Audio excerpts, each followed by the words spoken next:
आहे उघड्यावरती बकरी कापू नका, त्यात गैर काय आहे? तुम्ही तुमच्या घरात कापा ना.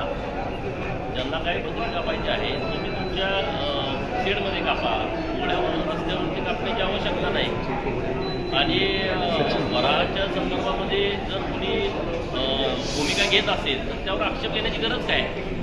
आपण भारतामध्ये राहतो, आपण इराण, इराक, अफगाणिस्तानमध्ये राहत नाही, पाकिस्तानमध्ये राहत नाही. आणि तुम्हाला काय शरिया कायदा लागू करायचा आहे का भारतामध्ये?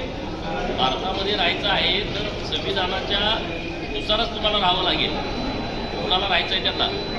आणि त्यामुळं जी भूमिका तुमची आहे ती भूमिका आमची नाही. मागच्या कॅबिनेटमध्ये किंवा आठवडा झाला त्याला आता की ह्याच्या बाबतीत देखील गोरक्षणाच्या बाबतीत देखील जर अशा पद्धतीचे काही गुन्हे होत असतील तर तिथं देखील मोक्का कायद्याअंतर्गत गुन्हे दाखल करण्याचे आदेश दिलेले आहेत. या संपूर्ण प्रकारानंतर असे प्रकार घडत आहेत, मग ते बकरीच्या बाबतीत असेल, गायींच्या बाबतीत असेल, काय नेमकं येत्या काळात? नाही, गायीच्या संदर्भामध्ये माननीय मुख्यमंत्री देवेंद्रभाऊंनी भूमिका स्पष्ट केलेली आहे.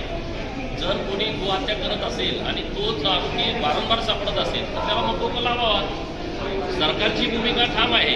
आणि त्यामध्ये जर कोणी गायींच्या बाबत जर अशा पद्धतीचं चुकीचं वर्तन करत असेल आणि गोहत्या करत असेल तर त्यांना कोठडीमध्ये जावंच लागणार, त्यांच्यावरती कडक कारवाई होणार, त्याला कोणी वाचवू शकणार नाही.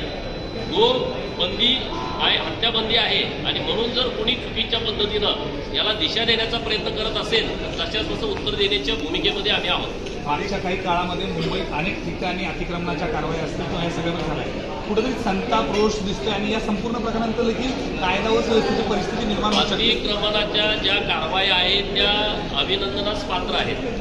अतिक्रमणाची कारवाई झाली आणि रेल्वे स्टेशनवरती गर्दी झाली, मग ही लोकं कुठली होती? ज्यांनी इथं सरकारी जागेमध्ये येऊन अतिक्रमण केलं, हजारोच्या संख्येनं झोपड्या उभा केल्या, आणि जेव्हा झोपड्यावरती कारवाई झाली तेव्हा सगळे कोरोनाच्या काळामध्ये जशी गर्दी रेल्वे स्टेशनला होती तशा पद्धतीची गर्दी आता होती. म्हणजे ही सगळे बाहेरचे लोक आहेत हे सिद्ध झालेलं आहे. आणि त्यामुळं आणखी जिथं कुठं अतिक्रमण आहेत ही अतिक्रमणसुद्धा सरकार आणि महानगरपालिका काढल्याशिवाय राहणार नाही. सरकारची जागा म्हणजे कुणाच्या काय बापाची प्रॉपर्टी नाही, हे सगळ्या लोकांनी समजून घेतलं पाहिजे. जे देशाच्या विरोधामध्ये कारवाई करतात, भूमिका घेतात, राष्ट्राच्या विरोधामध्ये असतात, त्यांना अशा जागेतून हाकलून दिलं पाहिजे. हर्षवर्धन सपकाळ यांनी एका आंदोलनादरम्यान आज ज्या पद्धतीची भाषा वापरली, खरं तर कांद्याचं आंदोलन होतं, मात्र त्याबद्दलची जी भाषणं किंवा त्यांची भाषा जी होती त्याबद्दल काय नाही. या हर्षवर्धन सपकाळचं डोकं नाचलेल्या कांद्यासारखं झालेलं आहे.